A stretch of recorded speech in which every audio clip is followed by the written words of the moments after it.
The brain is never off, not even at rest. Nope. It's not off. It's busy. It's got internal processes running all the time in the background. And disruptions or dysfunctions in the default mode network have been linked to a lot of mental health conditions, including depression, anxiety, and disorders that affect social cognition. You can't read people. You can't interact with people. You can't be effective. You're waiting for the page to load. You're sitting at a red light. You're in a meeting and someone's having a sidebar conversation for 20 seconds.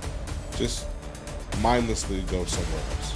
And then when I started to resist, boy, it was hard. It was almost alarming. And it's weird to me because yesterday you were here and today you don't even know that you exist. You need to be bored. Here's why. What if I told you you were meant for something more? And what if at first sight your birthright was inked in blood? And what if dominion was written in big bold letters? And what if we shouldn't just occupy but overcome? And what if the observation of opposition was us? Antikemi, the podcast. Boom. Welcome back yet again. My goodness. It's hard to believe that time is moving as fast as it is, but I'm happy that we have kind of found our pocket. Yeah. I think consistency will be key. Yes. Thank y'all for supporting us the way you have been. My goodness. Yes. You are tuned in to the Antikemi podcast. I am Jonathan. I'm Schulz. And we'll be your host for as long as you rock with us. Man, I'm excited. Well, you ought to be. You just had a birthday. I did. It was a good birthday. Kind of a weird year, though. 39. Yeah. It's not one of the ones you count down to. Right. But it was good. I was able to kind of unplug a little bit. Well, I'm not being quite honest. I unplugged as much as I possibly could. I had to threaten to fire him at one point if he didn't quit. You did. Yeah, you definitely threatened. My man was not getting his Sabbath on. Yeah, it was difficult because, I mean, what we prayed about with the launch of the podcast, the Lord really has started to do. And so I feel that we have to do what Jesus said. We have to work while it's still day. No doubt. Because when night comes, no man will be able to work. If you see the show notes, you see that one things that we pride ourselves on is we're on daylight savings time. All right. Come on now. Because we got to work while it's daytime. My man always working an angle with the words. I love it. So like that's the energy we're trying to bring. And we thank y'all for rocking with us. Everybody showed up real big for the premiere. And we're just going to keep on going as long as the Lord allows us to have these conversations on camera, you know? Yeah. And so many, even at the church, gave such encouraging feedback. And so many of y'all. So thank you. Thanks for putting up with our learning process. I got to tell you, though, with your gift for production, our learning process has not looked exactly like I expected it to. I'm sure we'll look back in a year or two and be like, oh, man, we should have done that. And you were picking apart the lighting on your half on episode 1, and I didn't see it until you pointed it out. Yeah. And then I saw it. And I think, I don't know, man, it's got to be 99 out of 100 people that aren't picking stuff apart on that level. But I'm sure we'll look back and see stuff. But, bro, it's been a strong start, and so much of that is you too. I appreciate that. if we just looking back at like what I would like change or like review or edit from myself, you know, because I think we're our own worst critics. Yeah. Especially as preachers. Yeah. It's rough watching We know yourself. Monday morning is a rough place to be at if you've ever stood behind a pulpit on a Sunday, right? But I would say Monday can go to hell, but it always does. It always does, right? But what I had to tell myself is that produced is always greater than perfected. Yes, sir. Because that's we a get word like right this, there. Yeah, My we get God, like this. Man, what are we? 45 seconds in? Come on. Produced is always better. It's always better, and I had to learn that the hard way because we get stuck in this paralyzed loop. Yeah. When it's like, okay, I just want to tweak one more thing. It's not quite perfect. I don't want to, you know, present it without it being absolutely perfect. And perfection, I heard a long time ago, they said perfection is demonic. Come on. Come on. And that like rocked me when I heard it. And I was like, wait a minute. Yeah. I mean, Jesus told us that we should be perfect, right? Right. But then he also showed us how we are to be perfect. Yeah. Complete, right? Complete. It's by one sacrifice. Yeah. It's not from anything that we are producing from our own works, right? Right. That's ever going to be perfect. And so I started to realize, hey, there is something that needs to be produced, and you got to cross the finish line. Yeah. And if you don't do that, you're just stuck in this paralyzed cycle. And I think that we took a long time. We talked about launching a podcast, I would say over a year ago, maybe longer. And it was something that we kind of like threw out there, and we said, yeah, it would be cool. And then the huddle started kind of like forming into that was like a test balloon. Yeah. Those long form type of conversations. And as things kind of progressed, it was like, I would kind of look at you, you would look back at me. It was like, all right. Yeah. It's time to go ahead and get out of park. Yeah. And we got to go, we got to go. But I've also learned too, that we didn't talk about it outside of our circle. Right. And so when we popped out, people were looking at like, wow, look at the finished product. It looks great, Right. But there was so much work that went kind of behind the scenes. And I do think that's important. We can't always be announcing and not doing enough activity. Yeah. I mean, for one thing, announcing, I mean, you could be jaded too, so I'm not advocating for that, but it's often, if not usually, unwise to say a lot before you do stuff, in my experience. It's just wisdom. It's just wisdom. Right. And it pertains to some of the stuff that we're talking about, because a lot of the mystery, I think, that exists in trying to rise to the occasion of being the bride that Christ is looking for and the army that he is building for this last hour. A lot of the mystery wrapped up in that, I think, is directly connected to the fact that he's spoken code in his word a lot and encrypted it in ways that it was designed to only reveal itself at the appropriate moments. And man, that a lot of the time, I think the key to that is not speaking until you have the word. Come on. Because man, I have definitely experienced the damage that can come out of saying too much too early to too many people, getting too much feedback from too many directions, and then inviting opposition as well. Yeah, it's unnecessary. You can say enough to produce excitement or anticipation without saying enough to enable sabotage. Come on. And a lot of that comes down to just not saying a lot, but really saying something when you do. Like, we should carry that same energy in like almost everything that we say and do. I like the saying, I would rather have something to say than have to say something. Yes, sir.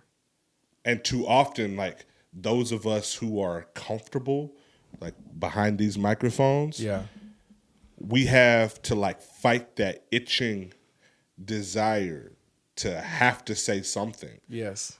Instead of actually having something to say. Yes. And if my words carry the weight that I intend for them to carry, then I believe our Bible says that let your words be few. Yeah. That's some life lessons that we should really like etch on some stone and not just a piece of paper. Yeah. Live by them, you know what I mean? I think when Jesus said that we'll be judged by every idle word, I think we automatically, and not entirely wrongly, connect that verbiage to Judgment Day. And there will come a day when we give an account for the deeds done in the body. But I think, I could be wrong, but I think a lot of so-called judgment in biblical terms, which is just righteous decisions that are made based on the situation. People talk about it in terms of the universe, and it is the universe, but it's also bigger than the universe because the universe is from within the mind of God. So it is ultimately God that has set the universe in motion. But a lot of that judgment, I think, it just comes in the form of you walk through certain experiences in certain ways because that's the way you set yourself up by your own words. So a lot of I think the primary purpose of judgment in the life of the believer, even read heavy passages like 1 Corinthians 11, but Paul talks there about judgment that even includes the loss of your physical life as a believer and puts it in the context of so that your soul can be saved. Mm-hmm. Because grace, boxes without gloves. I mean, grace will fight for you, but it will draw blood, right? So hold on. I love that analogy. I've heard you say it only one other time. Yeah. Can you unpack that a little bit? Grace boxes without gloves. Yeah, I just think that I heard a story when I was a kid, and it stuck with me of the church I was raised in. One of the members was a veteran of the Waco Fire Department. Actually, several of them were, and so one service, they came in late, like very late, and it was because they had been at a call to a massive wreck on I-35. And one of the firemen walked straight in, in his uniform and all that. They were sweated down, and they'd clearly been through something traumatic. And he walked straight up and whispered in one of the minister's ears, and then they directed him to the mic, and he said, I just had to share this because when this happened, it made a light bulb go off in me. He said that he came to a man who was lying on the pavement having been thrown from his vehicle. And, pulse was thready, the vitals weren't great, and, they're working on him, trying to make sure they save his life. and they need him to become conscious because they need him to engage with the process. And so, they're doing everything they can to keep him running. But now they need his involvement. And so he starts to try to wake the guy up, and he can't get him woke up. And so finally he slaps him across the face or some. That's how I remember it. He did something pretty violent. Right. Whatever it was, he popped him good. And the guy woke up, as you would, somewhat put out. Yeah. Like, he doesn't know what happened. He just knows. Ready to fight, right? Yeah. What is you doing? You know what I mean? That, like, the guy was pretty hot. And he said, he wound up having to kind of yell because the guy was so upset and he couldn't get his attention, and they needed him to lie still, but they needed his involvement. He said, "Sir, I'm sorry that I had to do that to you, but if you stayed asleep, you were going to die." And I kind of don't think I have to preach that out for this audience, but that, when he said that to that guy, something clicked in his mind about what grace looks like. Yeah. And that's always stuck with me, that we have this, what it really is it is a witchcraft and what's the other word I'm looking for?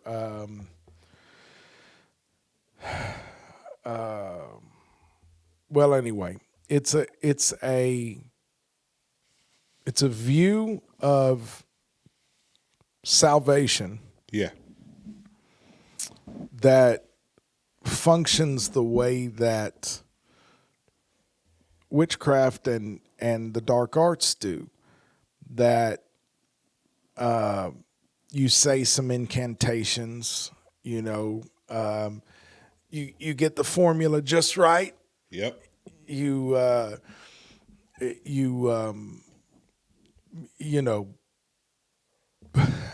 Whatever, set your intention, say the right thing the right way, stir the pot to the left, all that stuff. And now, because you did it just right, you're covered. And it's this and honestly, even that stuff works in a more messy way than people think it does. Yeah. But it's this idea that now that I said abracadabra, John 3:16, I confess with my mouth, and Oh, you stepping on some toes. I love it. It applies to Acts 2:38 too. It does. Nothing in the kingdom works like a vending machine. And so, especially with that heart posture. Right. That's what we'll really kind of get to the deep root of the issue. It's a heart posture behind it. Right. Yeah. Yeah. Now that I've bought my insurance policy, I can do whatever. And so I think a lot of times people run headfirst into grace and get mad at God because they think, I thought I had grace. This isn't supposed to be happening to me. No, this is grace. Because if you are hell-bent on destruction, grace will disable you. If you belong to Jesus, he will break your kneecaps to keep you from doing something stupid. I'm so happy we're talking about this. This is the gospel. It really is. This is the gospel. And you cannot say that you were not warned. Right. And we're not saying anything that Jesus hasn't already promised. No. I mean, come on, what are we talking about here? Absolutely. I mean, that's the thing. That's why I say grace boxes without gloves, because he is not really concerned with how it feels. Our Father loves us. He's not trying. There's not a sadistic bone in his body. Jesus is not a sadist. Our Father is not trying to, inflict anything but love on us. Nonetheless, he's not scared of it because he knows the end from the beginning. Right. So if this is what it takes to keep you headed on the path of life, short of violating your free will, if you still have it, if you've given him the green light, if you're still saying yes to Jesus, he's going to take that license you've given by your own free will, and he's going to use it to keep you in his hand.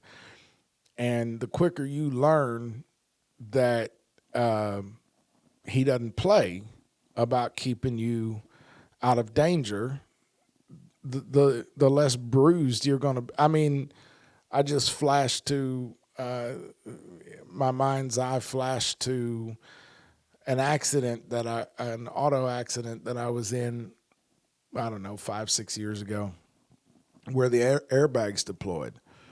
And I was kind of banged up, kind of bruised, had some, powder burns on me. But I also had my face and my lungs and, my life. I'm here. But I didn't care for the experience, and it did stick with me. I don't try to tune the radio while I'm driving anymore. That's good. Yeah. Grace. Right. A lifeguard will absolutely knock you out. 100% they will. And tell you they're going to do it. Yes, to get you to shore if you're fighting them. Yeah. Because at that point, they have to save your life. Yeah. They're not going to let you take them down with them. It's triage. Yeah. Right. Hurt your feelings, bruise you, whatever, or save you. Yeah. Or protect your feelings and you both die. Like, that's not grace. No. So this was kind of, you're good at that. That was kind of a left turn I didn't see coming, but it everything you said at the beginning does tie into what was in my spirit coming in here tonight. And this is a different one because we're doing this one because we are so determined to keep that pipeline filling up. We're doing this one later at night than we're used to, and in the middle of all kinds of mayhem going on in our personal lives and at the church. And this is just a different one. We just crash landed here in front of these mics, and we're like, we're going to get an episode out, right? Yes, sir. So we're tired. We're a little more stressed out than usual, and all of that plays into the conversation I think we're supposed to have tonight. But you kind of set it up really well with the comments you made twofold. You made two comments in my mind. One was, at a point, you just got to produce something. And that's a part of perfection, because perfection is complete. It doesn't mean you're going to do everything perfectly, but if you don't do it, it doesn't matter how perfect it is. It's not complete. And it's disobedience. It's disobedience. It's literally putting your talent in a napkin and burying it, right? Or we could get like super deep and say it's witchcraft. 100% you could. 100% you could. Anything that inflicts our will on his purpose is bordering on that. I feel like nobody has ever told me that, like that. Right. That puts a different level or a different point of view on how we operate day to day. Especially if we know that God has asked us to do something. Let's use something that we've all been commanded to do, and that's speak the gospel. Right.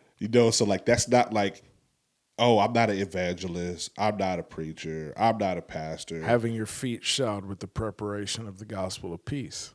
That is everybody's responsibility. Right. So if you get that little urge or the opportunity presents itself and you fall short and fail to inject the good news into somebody's life, that's a problem that we need to address with our own self. Like we don't have to walk in and wallow in shame. We've addressed that already. We can repent, we can turn away, and we can do better the next time with the next opportunity.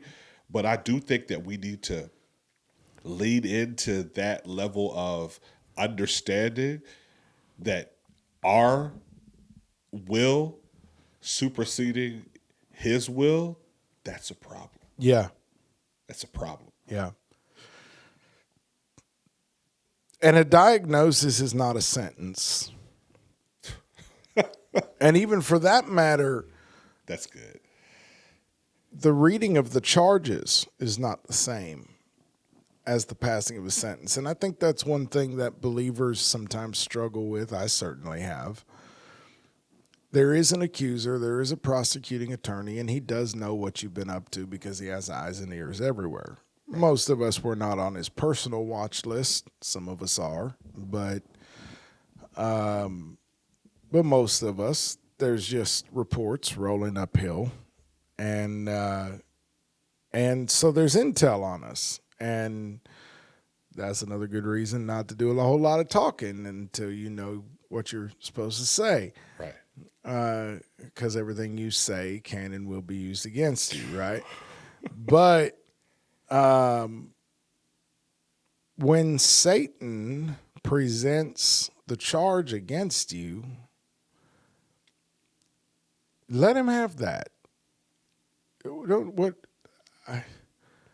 If you already know that it's covered by your deal with the prosecution, anything you plead guilty to is already covered by the blood of Jesus. Right. What is the point? What are we doing getting defensive, especially when it's true? And right. And most of the time, he says true things because he's trying to win cases. You know what I mean? Like, he's gonna present facts he can substantiate. He gonna lie to you, but he can't lie to the Most High. Well, the whole thing that makes him a genius is that he uses truth to produce a lie. Because the truth is you broke the law, but the lie is you're a convict now. Because actually you've already been pardoned. But hearing the charge read out is part of the process of applying the pardon. And refusing to plead guilty, particularly when the charge is true, actually prevents the deal. Because the deal was you plead guilty, I cover you.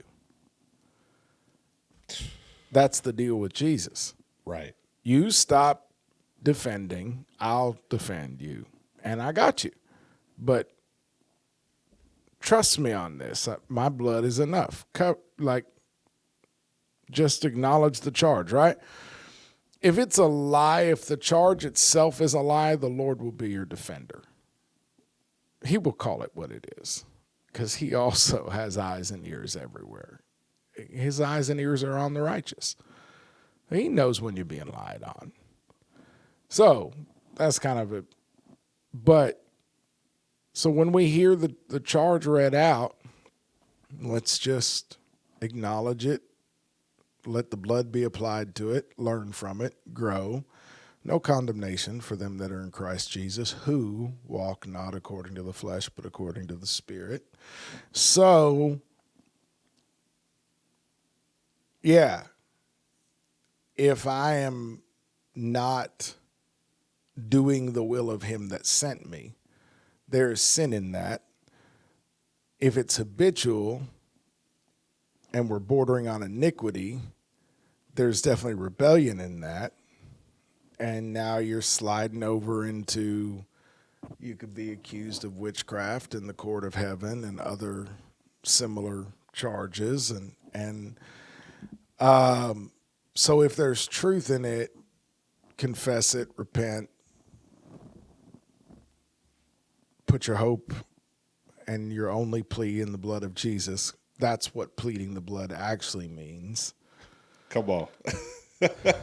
And so you said at some point you have to produce. You also said in a related vein, what was the second half of that point? We kind of talked about it for a couple minutes. And we were talking about, like, just being careful about announcing. Yeah. But that right. But that original point about at some point you have to produce, there was a pretty widely known interview several years ago with the CEO or head of Pixar. And some of you will have seen it probably. It was a while back, maybe a decade ago. But one of the questions was along the lines of, like, what is the Pixar difference? Why can other houses with similar levels of funding, access to talent, good scripts, all that, why are they not hitting the way that Pixar does? Like, what is the magic in the sauce? And the answer from Pixar kind of caught me off guard, because to me, Pixar is just funnier than everybody else. Like, they're just, I watch a Pixar movie. I may not agree with all the messaging, but I understand why it's popular, right? Yeah. But the answer really kind of surprised me, because the answer was timing. And then and I wish I could remember who was the head of Pixar at that time. It's widely known, whatever. They said, no Pixar movie has ever been released above 85% completion. So we've never released a completed movie. We've always released something that's at least 15% incomplete. You're kidding. Mm-mm. And wow. The reason they said that is because timing to market is everything. And so they will push that perfection process as far as they can, but never far enough to satisfy the creatives behind it, because the creatives are still way less than satisfied with where we're at. They want to tweak. They want to take this out, put that in, rearrange this, recolorize that. There's just so much that still needs to be done on it to have it up to their standards. But at some point, the marketing side takes precedence over the creative side, and the marketers go, I hope you like what you've got, because we're going to market with it. And they said that is the difference. That's what makes them different than everybody else, is that they may get a lot of things wrong in a movie, but one thing they don't get wrong is the release date. They do that right. And it really taught me something, because he said, or she, I can't remember, they said the other houses often release a more refined product at the wrong time. It just takes them too long. Yeah. And they miss the crest of the wave. Too slow. So when you started saying to me, when are you going to come sit and record?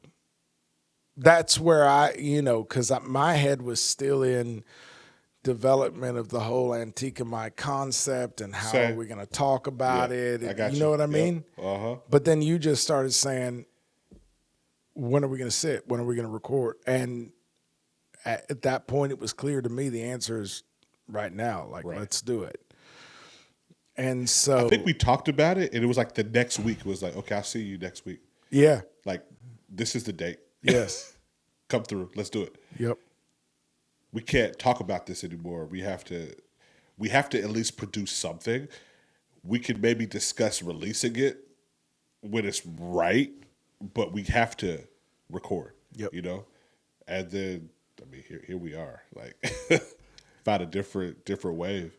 And then your spirit came to me and talked to me about stuff about 2 weeks ahead of you, which we'll have to save that story for a different day. But it still blows my mind. Like, bro, I'm just gonna tease that tonight. That really happened. Yeah, that's wild to me. So, all of this. Do you have something more to say on that? No, only thing I was gonna just say is that I had heard someone say that procrastination is like the highest form of arrogance. Thinking that you are entitled to time that is borrowed. Right.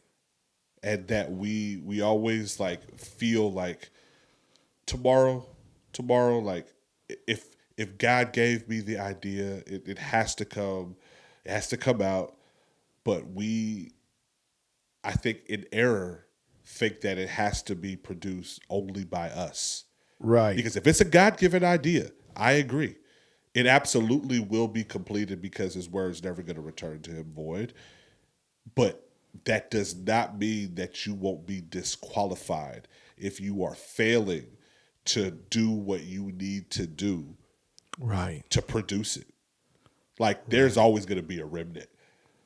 And I'm a firm believer, if Elijah, as he fled and as he went into the deepest, darkest parts of himself, mentally, emotionally, inside that cave, talking with the Most High, saying that I'm the only one left. Here, I'm doing all these works for you, God. The guy had to remind him, like, you're not the only one left. Yeah. I have reserved a remnant of prophets. And I fully believe that if he would not have completed that mission, another prophet would have stepped up and done what he could not do. I can't believe you just went to Elijah in the cave. And because that's where I was going to go. And like, yet again, man, this is unrehearsed. We have not talked at all about this. And that's not like a topic we discuss every day. Right. That is funny, bro. That's so wild that you just did that. Let me just say, too, about procrastination, because this has been a besetting issue in my life that has eaten up a lot of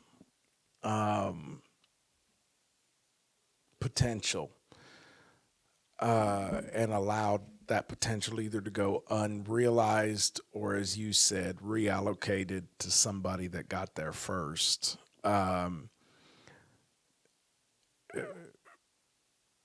There's true procrastination, and man, that's a powerful statement about it being the height of arrogance, because the truth is, either you're in your purpose or you're not, because life is right now. It's not yesterday and it's not tomorrow. We don't know. Right. So if you're not in your purpose now, you're not in your purpose, right? But so there are also things that look like procrastination that are not exactly procrastination in the classic sense. One of the things that I had to recognize was that I had a challenge with executive function, and there's a lot of different ways that people can get to that. Mine happened to be connected to what they call ADHD, which is really just a constellation of symptoms that they've decided to group under a heading. You know what I mean? It's not like a particular carcinoma that they call it that because it has this cellular structure, and it's a little more nebulous than that, or a lot more, really. But there's a lot of different ways people can arrive at executive dysfunction. I just want to encourage people, with us in this podcast. be open to what you can learn about what has prevented you from taking the leap in your life. Because in my case, finding out that some things were not a core character issue that I thought were was pretty, it kind of set me free from some condemnation and shame that I had been dealing with. And it came along with a level of accountability where I realized I have to solve for that issue, which meant, in my case, having people around me that know to watch for that and call me on it, be like, hey, where are we at on X, Y, and Z? And even though that stresses me out, I have to be willing to allow that in my life, because the one option cannot be we just continue to not ever fire the gun. Like, you know what I'm saying? Yeah. So there's more than one way you can come at the end result that you don't get started and you stay in perpetual planning and analysis paralysis and all of that stuff. There's more than one way you can come at that, arrive at that outcome, but it doesn't, at the end of the day, it doesn't really make a difference to the fact that you have to solve for it. Because, man, you were put here for a purpose and you get the window you get. Yeah. So if you're still breathing today, there is something. Something. Maybe it's just a phone call to somebody you haven't talked to in 30 years. But there's something that has been backburnered in the someday pile for long enough. And as of today, you can put something in motion in your life, a structure in motion in your life that will bring the product forth there. Right. And somewhere you have to do that. And that's a good word. The longer we let it ride, anybody who's ever grown a garden knows, especially if you live in a place that has seasons, you can keep that seed in your pocket too long. And the first frost will catch your harvest green. You know what I mean? Like, you don't want that. So I was thinking about Elijah on the ride over here. Come on, Apostle. Well, here's how I came at it, because, and the irony of this is not lost on me, but a video came up on my feed this week from a guy named Arthur Brooks, who is a Harvard professor. I'm not sure of what. And I know that he writes a column in the Atlantic, and then that was compiled into a book called The Happiness Files. And this short little video came up on my feed from Harvard Business Review, and it was Arthur Brooks in an interview. I assume he's a doctor of something. He's a professor, so I'm sure he's PhD level. And the title was just, "You Need to Be Bored. Here's Why." And I kind of already knew why, but I was interested in hearing a little bit more about it. Mm-hmm. And so I listened to it, and what he was talking about was something they call, and I've heard this phrase numerous times, the default mode network. Yeah. Mm-hmm. You know about that? I've definitely read about that. So I heard it described as the default mode network are neurological structures in your mind or in your brain that, and here's how, this is a little AI summary of how it would be described. A large scale system of interconnected brain regions that becomes most active when we are not focused on the outside world. Essentially, when our minds are at rest or wandering. Yep.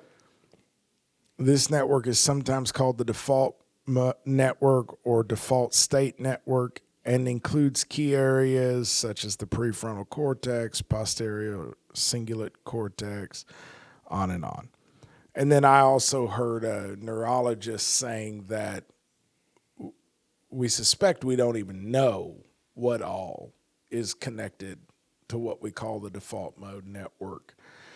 We suspect there's stuff going on in the brain that we don't really understand yet that gets pulled into that.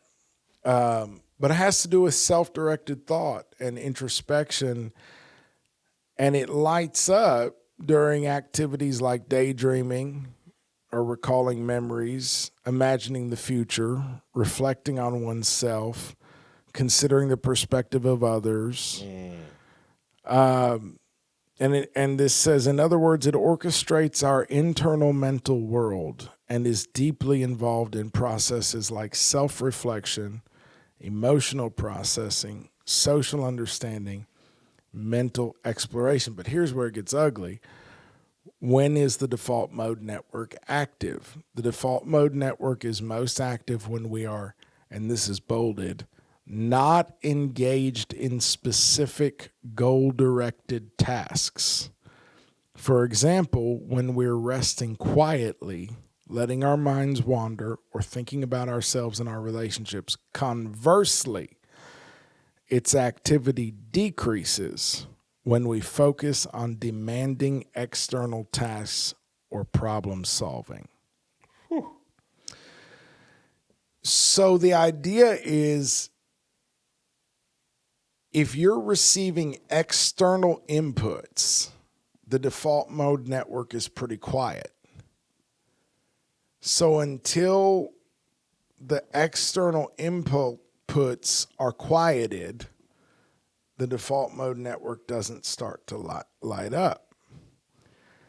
And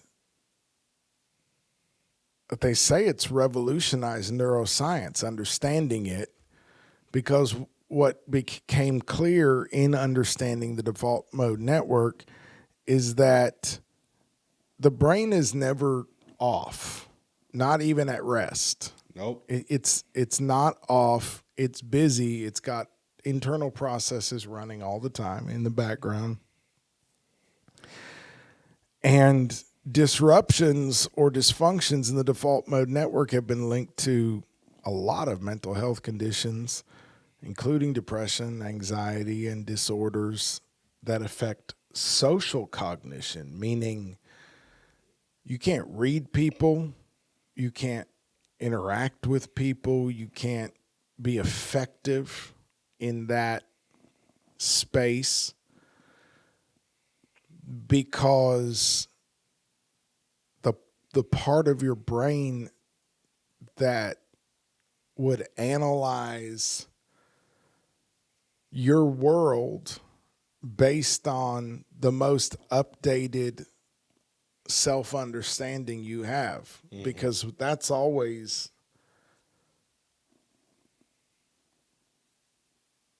either growing and changing. Ideally, our understanding of ourselves, we should be very loosely tied to any previous version of that. Paul said, I die every day, right? Every day.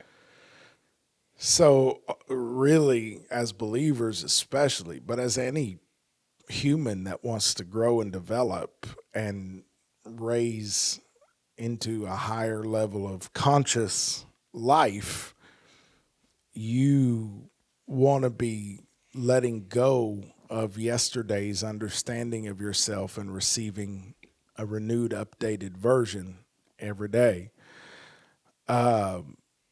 But then the default mode network can use that information to scan your world and begin to point out to you what's out of alignment, what's not resonating, what is really important, where your heart really is. You want to talk about heart-mind alignment? Yep. Your brain needs time to figure out where your heart's at. And if you don't give it that, it can't help you direct your energy toward what actually matters to you. And so the point of all that, and you won't notice Judas in your inner circle. You know, how many times have you sat with a conversation later and then, you know, the Holy Ghost begins to move on you and just, you replay something and you think, well, I just took that at face value, but replaying it, it's different. Yeah, it's a little different. Mm-hmm. Where did that come from? I feel like I need to understand where that remark came from. You know what I mean? Mm-hmm. Default mode network. This is your mind having a minute to take stock, look around. Yeah. Without being so inundated with stimuli. There it is. And I don't want us to leave this. Nope, say this. I just want to say, like, I'm seeing the connection between fasting. Yes, sir. And why we need to give our digestive system an opportunity to rest. Yes, sir. From always having to work and break down food. Your body, that's why you need to sleep. Yes, sir. Because you allow your body to start to heal itself and regenerate what it needs to do.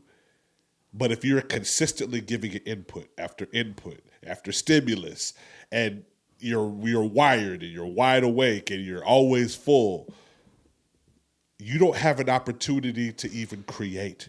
Right. Because you're being flooded with content. Yep. And I want you to jump right back in. Nope, but go. One of my favorite quotes is by Sherry Turkle. And she said, "Boredom is your imagination calling you." I just heard that, I mean, within the last week and a half, and thought that is so good. Yeah. Who even is Sherry Turkle? I don't know, but I first heard about her through, oh man, I'm going to forget her name. I'll remember her name here shortly. Boredom is your imagination call. I don't know if I agree with anything else she said, but man. It's your imagination calling you. And that's why I think they were also saying that it's important that when our children are saying that they're bored, we should lean into that with them and have them explain or explore certain things.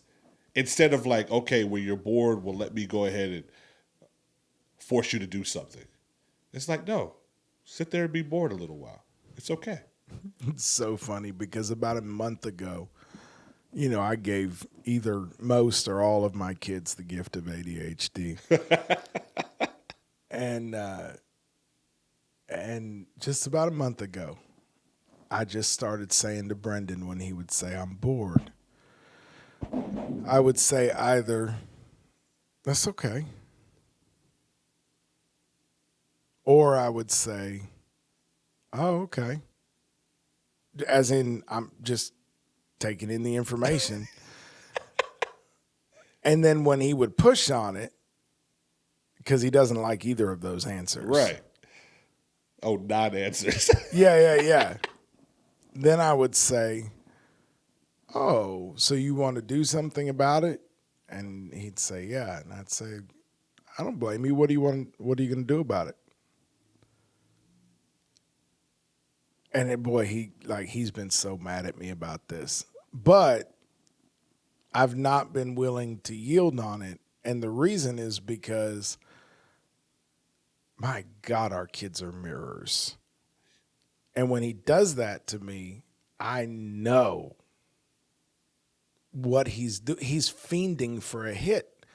And I know because I was 3 minutes ago. You know what I mean? And so I see it in me, and I know the havoc it's wreaking in my life at 43, actually 39. I've just been 39 for 4 years, but I know the havoc it's wreaking in my world, and I can't fathom how deep that damage will run in the life of somebody who spent their entire formative cognitive years of cognitive formation and brain development always having a digital fix at hand for being bored. Wow. It is the zombie apocalypse. Yeah. I mean, it truly, this is why Antikemi. This is why, because what people are not confronting, we call them iPad kids, we roll our eyes at them, how dare we judge them, man? We are vegetables, and we only got these things in our lives 3 decades in, 2 decades in. And what's turned us into vegetables. Yeah. They haven't had a chance. Not a prayer. But that's all they know. It's all they know, right. And it is literally destroying them. I mean, zombie apocalypse is not hyperbolic. To say that is not hyperbolic. No. People should read Dr. Laura Sanger's work on that. Yeah. What is that most recent book called? Generation Hoodwinked?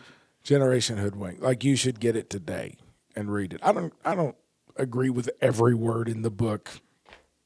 There's only one book that I agree with every word in, and I don't agree with every translation in that book. So, yeah.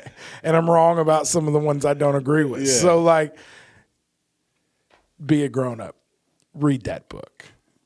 She got that from the Lord. And a lot of heavy research. Man, as soon as you had suggested that book about, 2 months ago. Yeah. And I started 2 months too late because I should have just known. But oh my God. Yeah, I'm about 85% done with that. Yeah, I'm trying to finish it this week because you're right. I can't wait until this podcast finish hitting so we can bring her in. And like you said, she definitely took her research to prayer. Yeah. Before because I'm sure it wasn't perfected, but she knew this is a follow-up book that it needs to be out there, and this information is vital for believers. And she said, I asked the Lord for the scrolls on this stuff. Yeah. Which means the heavenly catalog of information on it. And I believe she got it. And it is that book, like many others that became central to my library, came to me not as that book did not shine the light on the problem for me. It confirmed the diagnosis.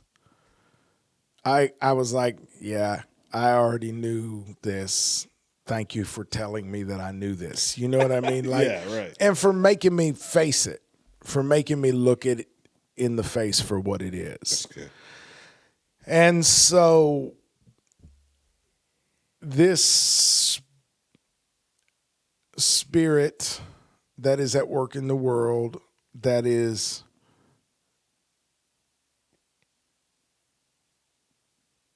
viciously lobotomizing an entire generation. I mean, turning their brains into tomato soup. It's not that they're not smart. In fact, this generation, I don't know if it's because they've been stimulated so much, or if it's because we've come so high on Maslow's hierarchy that people are not having to try to survive, and so all they do is their potential is very evident or whatever. But it seems to me like this generation of kids is just a bunch of really smart whippersnappers. Like they're bright little, very smart, with no access to any of it. It's not that there's not a beast under the hood. It's almost like an engine without a timing belt or something like that. Mm-hmm. It's like it just doesn't fire together. The spark isn't hitting when the piston go. You know what I mean? It's like these kids are bright, and all they have is opportunity. But it's the zombie apocalypse, and it's here, and it's right around the bend. Mm-hmm. And so as I have pondered that, I've been aware, okay, I have to teach my kids how to confront the addict inside, because that's what we're dealing with. We have been trafficked. Okay, Antikemi. Why are we adding one more voice to the noise? Because to whatever extent God will enable us to, we're not trying to bring you our voice. We're trying to bring you his voice. Imperfectly, warts and all, incomplete, all of that. But if you're his sheep and you're of his flock, not sheep like sheeple, like you belong to the flock of Christ, you'll be able to hear his voice in what we're saying, however imperfectly.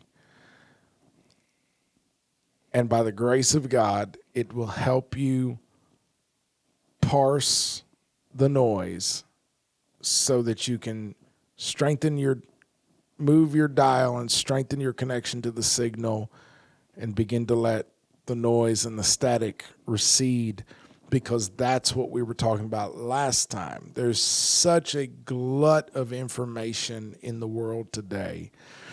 And the problem that we're describing our kids having with these brains that are, if anything, maybe a little supercharged, but they have no access to them. And I'm just speaking,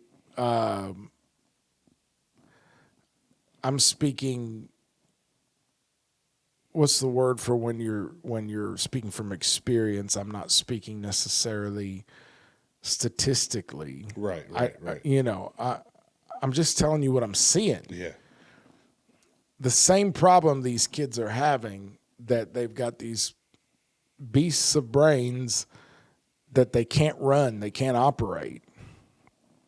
That's the same problem that we're having as the human race, and in particular the church, with having all of the information in the world suddenly at our fingertips. Even the secret societies can't contain their secrets anymore. No. They're all out. Yeah. They're all out. But even most of the people in the secret societies haven't figured the secrets out yet, because they've been successful at swamping everybody, because it's always ever only been the very top echelon. Mm-hmm. The world is a pyramid scheme, and it's always only ever been the people on the pinnacle. That's right. That actually understood. So, when your friends and family get defensive because you say something about the Masons, remember, a lot of them are Masons and they don't know the deal. That's right. They're in sororities and the Greeks and all, and they don't know. They genuinely don't know. Right. And it's okay to let God work. You don't have to prove them, because a man convinced against his will is an unbeliever still. So come on. You don't have to win that fight, but what you do need to do is be salt and light and sow seeds that the Lord can water and bring, somebody else can water and the Lord can bring a harvest in those. So the point is, Antikemi, by the grace of God, by pointing at some of these issues, I'm believing that the Spirit will work in people's lives to let light bulbs come on that will help them to identify pockets of overrun by hell in their life. And they'll be able to go, oh, I need to push back right here. I need to take back this hill. It starts with just realizing you've been overrun. Yeah. Like, I need to acknowledge that I'm not in command of that territory anymore and go to the Lord with that, And so one of those is just our brains are being liquefied. Liquefied. And it is on purpose, and it is for a reason. And it all started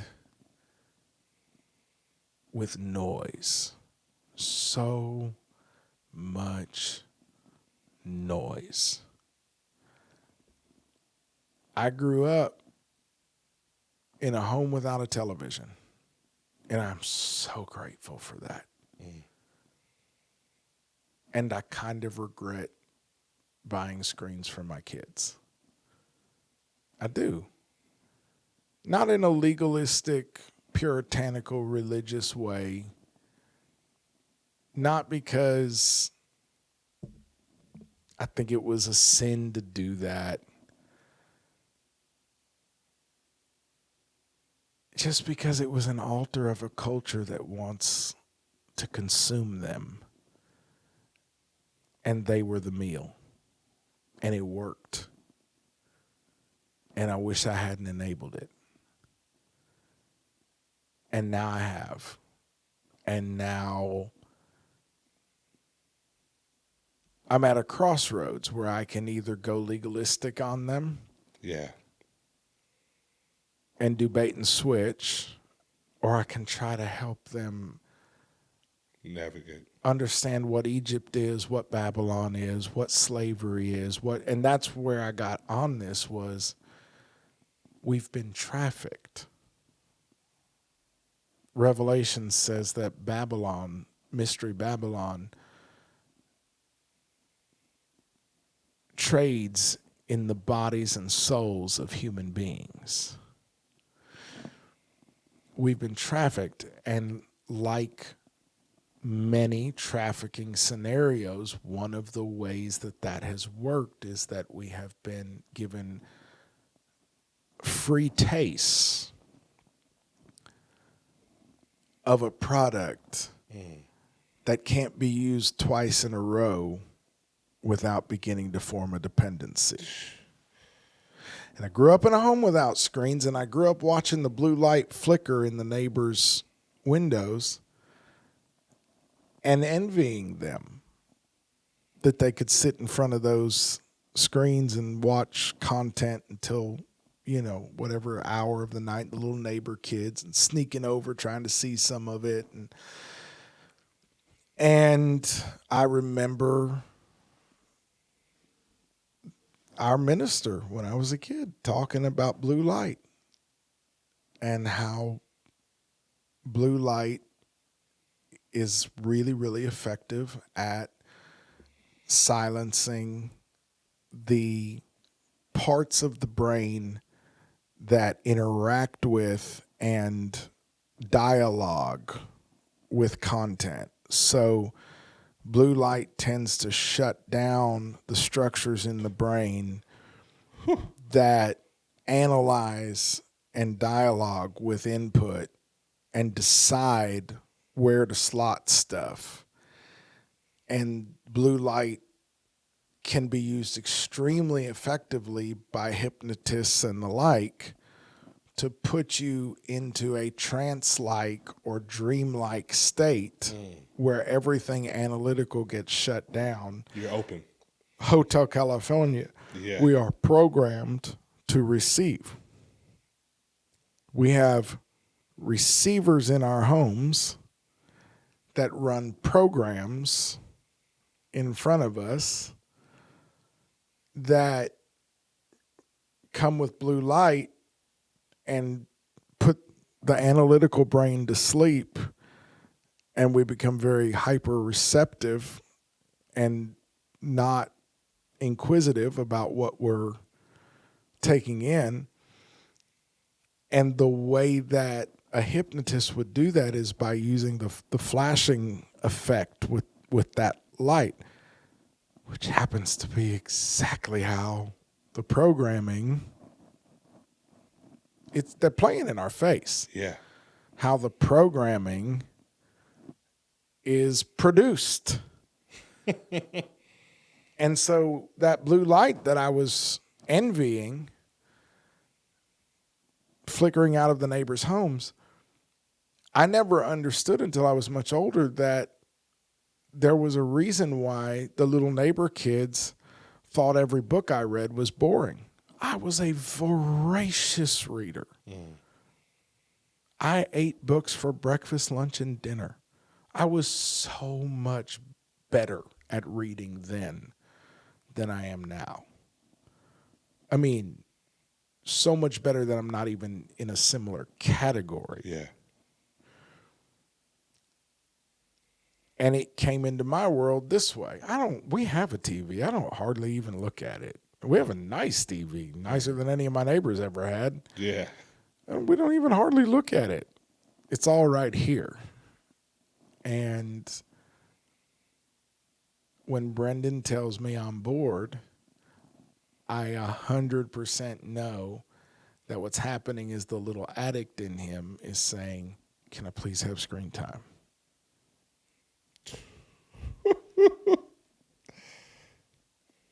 Because he's been trafficked. They want that cheap dopamine hit.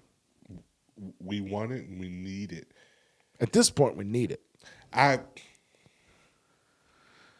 did a little experiment on myself when I started to kind of come to the understanding of, we have been trafficked.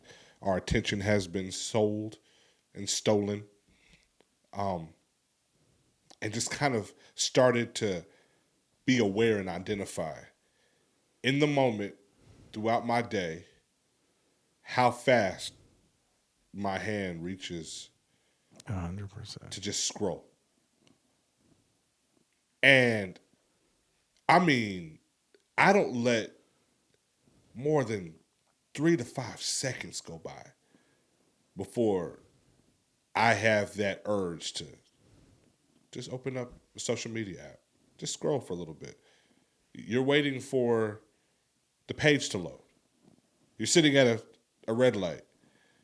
You're in a meeting and someone's having a sidebar conversation for 20 seconds. Just mindlessly go somewhere else. And then when I started to resist, boy, it was hard. And it was almost alarming. I was like, man, I can't even take my dog out to use the bathroom without feeling the need to have my phone in my pocket because I may get bored for the 2 minutes that it's going to take. Yeah. Like, what are we talking about here? Yeah. Like, that's scary to feel that enslaved to something like that. And I know it feels ironic because we're having this conversation on a screen between us. But if you have felt like that urge and that pull, I think what we're saying is that we want our voice to match his. Yeah. And that take inventory of yourself. Even if you have to, I'll go so far, even if you have to stop turn us off. Yep.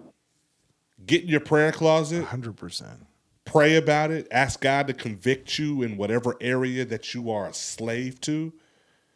And you can revisit us later if you need to. But at the end of the day, we're trying to point you to Jesus. Yep. And if something is resonating with you about what's being said here or even convicting, do something about it. One outcome I would love from this podcast is to hear things like people saying, we'll have to catch up on the episodes a couple weeks from now because I'm taking a couple weeks off to be with the Lord, be with my family, going to do some detox, some fasting, and I'll catch you when I catch you.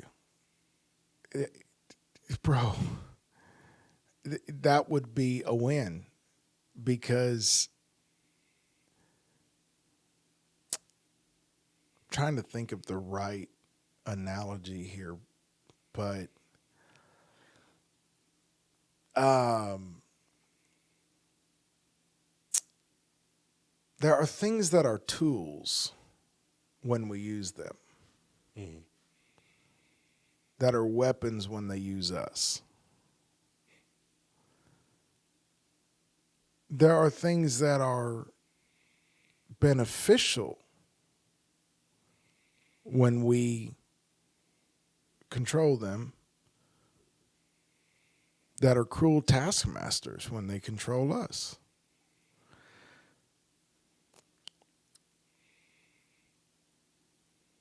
Medication can be a tool of healing when it's used as an intervention in a process of addressing some issues and helping you make it to or make it through the intervening point from crisis to healing. Or maybe you have something completely chronic, and unless and until the Lord sees fit to heal you, this keeps you somewhat functional and you wouldn't be. It can be a tool. Right. But it just so quickly becomes a death sentence when it gets in the driver's seat. And now the medicine is deciding when you take it. And the medicine is deciding whether you are a functioning human being or not. And so there are things in our lives like these screens, man. We're saying a lot on this episode that you're just going to have to use your discernment. You're going to have to go to the Lord with it, do a little research. Because maybe someday we'll have a more formalized approach. Right now, we're just following the instruction of Malachi 3:16. Then those who feared the Lord spoke to one another, and the Lord heard it. Straight like that. We're just having a conversation that we believe needs to be had. So we're not coming at you with citations, and maybe someday we will. But right now, you're just going to have to use your discernment, and you're going to have to take it to the Lord. And I hope you don't just write us off as unhinged, because that would be a mistake. You can, but it would definitely be a mistake. I mean, there is a time in my adult life when I would have written me off as unhinged. I get it. Yeah. But I promise you I'm not. I'm just the voice of one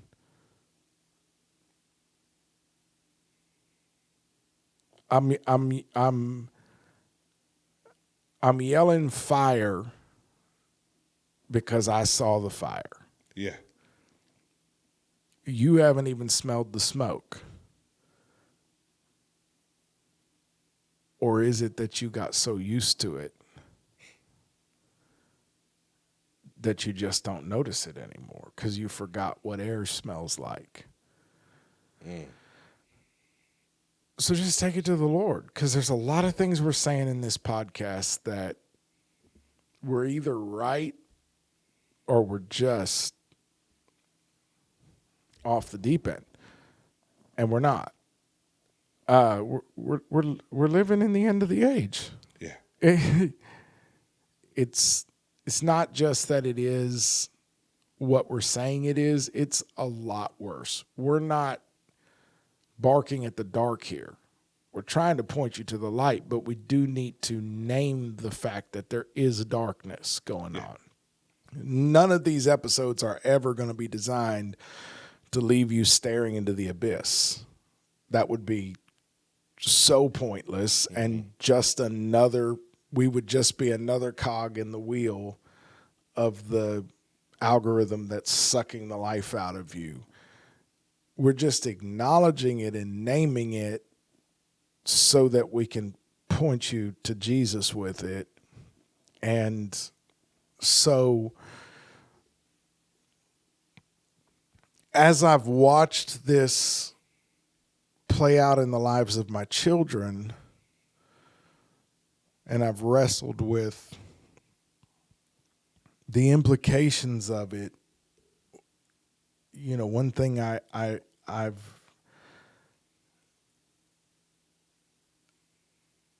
I had a book when I was a little kid. It was one of my favorite books, and it was called Little Mohan, I think. Anyway, it was about a little boy in India who had a hoop and a stick, a wire hoop and a stick that his dad had made for him. It was about all the adventures he had with that little hoop and stick. And he'd push it around the yard, and it would be a truck one minute, and it would be a lasso the next minute. And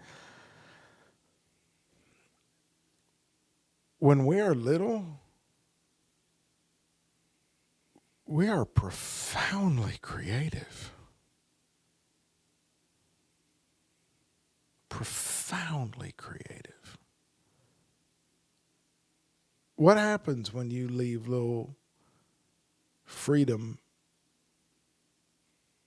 alone in a room with whatever? I mean, yeah, she may want the iPad, but if you make her hang out somewhere, what does she do with the stuff that's around her?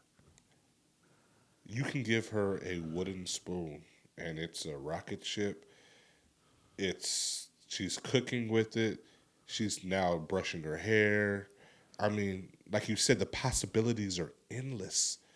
I mean, what's the old thing? The old saying is like the kid plays with the box more than the toy. Right. The box has more potential. Brendan is the definition of that. Right. Because like the box, there's endless possibilities I could use with the box. The toy, it has a function. And the function is already been decided. Yeah, it's limited, right? They've told me what I can do with this. And there's a certain amount of parameters. And after I've exhausted those, I'm good. But this box, I get to create my own. It sounds silly, right? But it's profound when you think about it. Have we lost that? Brooke's least favorite part of Christmas morning. Can we keep this box? Can I please have the paper? Meanwhile, my wife, I mean, like, as they're opening the gift. Oh, my God. She's already taking all the all the wrapping and is throwing it away immediately. Can we keep this box, Mom? I threw it out. Can I go get it? I burned it. Yeah. No. And we have to kind of stop and think about, are we eliminating a whole new world of imagination? We haven't forgotten about Elijah. We're edging up on it. Definitely Keep going. Forgot about it. I was going to say, like, speaking of fire, when you were we were talking about it earlier. But yeah. When I was 5 or 6, somebody gave me a toy my parents never would have let me have. Core memory here. Christmas morning, a newer member of the church that didn't know that we preached against everything but hot air. I mean, bro.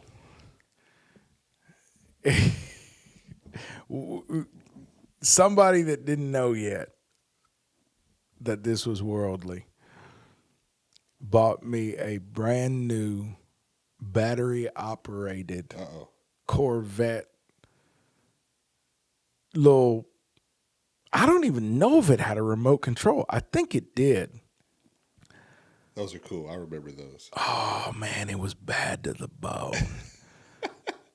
And I mean, the way I was excited about it, and looking back on it, I wonder if it hurt my parents' feeling, because I know it overshadowed anything else I got that day. Yeah. And, but they were going to let me have it because, you know, the person that gave it to me didn't know any better. And I took that car outside and I was zooming it around and I was having so much fun with it.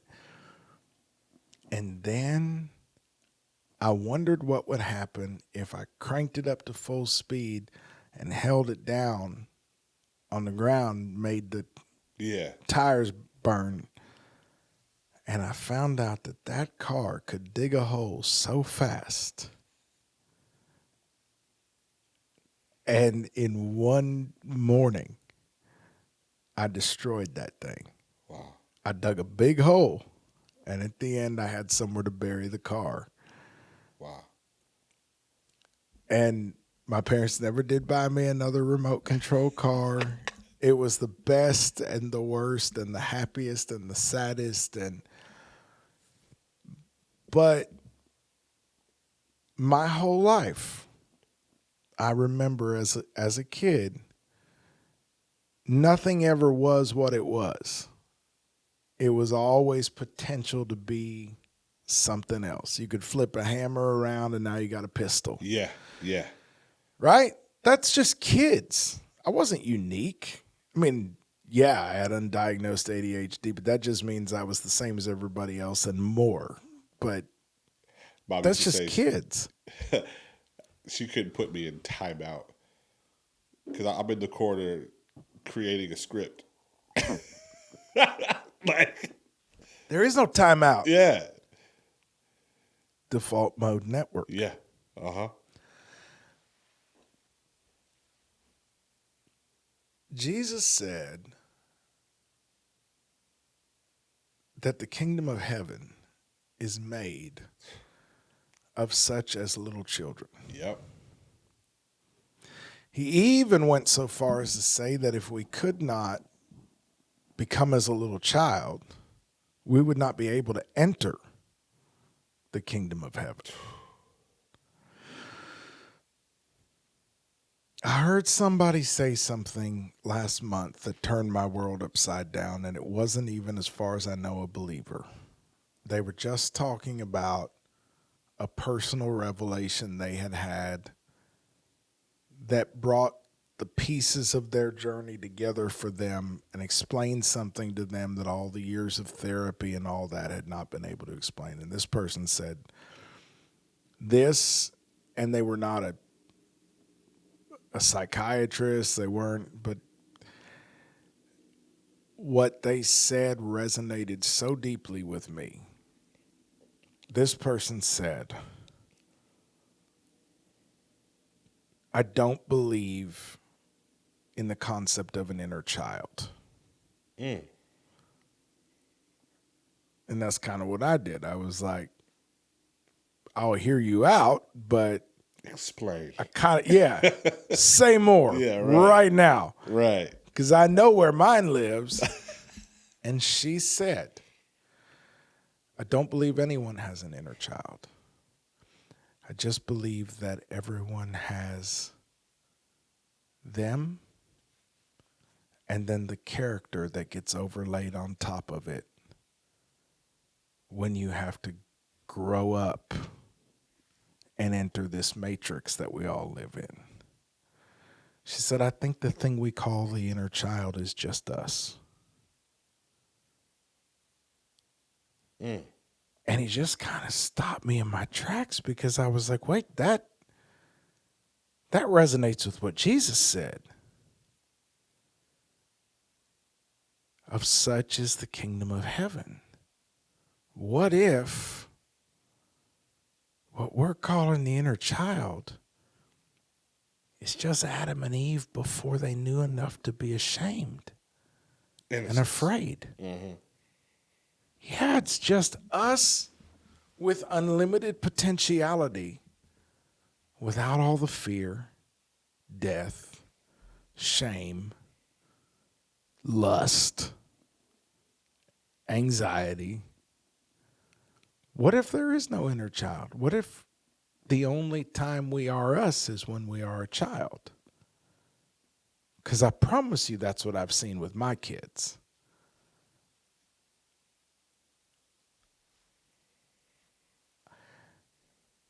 There's been moments where I had to just be honest with my oldest especially, and now a little with the middle one. Gemma and Callie are at this crucial age where they're crossing into womanhood. And there's just been moments where I was a little sad. And, what's up, Dad? What's the matter?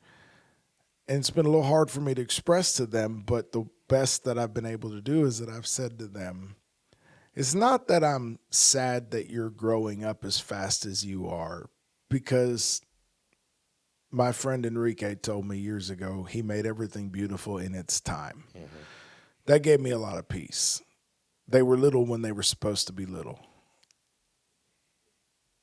That was beautiful. But so is this. And people spend their whole life dreaming about the future and wishing for the past, and they totally miss the present. So you actually don't ever get to live your life. You just live the memory of it, or relive the memory of it, which is not the same as living your life. And or they live in the dread of it, or they live in the hope of it, or whatever. When the whole time you've got this incredible gift right in your hand called right now, in all of its complicated, imperfect beauty and glory, right? And these are beautiful young human beings and women that are just, it's a beautiful moment. It's not that I'm sad that you're growing up so fast. You're growing up at the rate you're supposed to. It's just that I wish you knew who you are. Because I remember you. And it's weird to me because yesterday you were here. And today you don't even know that you exist. It's like at some point they commit to the bit and they start playing the character that they feel like they have to play to have friends and not be bullied and get into college and get good grades and all the things they feel like they have to do, and the beliefs that they have to have, and they think that they're becoming themselves, but I already know them. They lived in my home. I know who you are, but you don't. And I just tell them it's okay, because that's just part of the human experience. We all go through it. It's just kind of hard to watch it play out right under your nose. Yeah. Can you relate to that at all? So much so.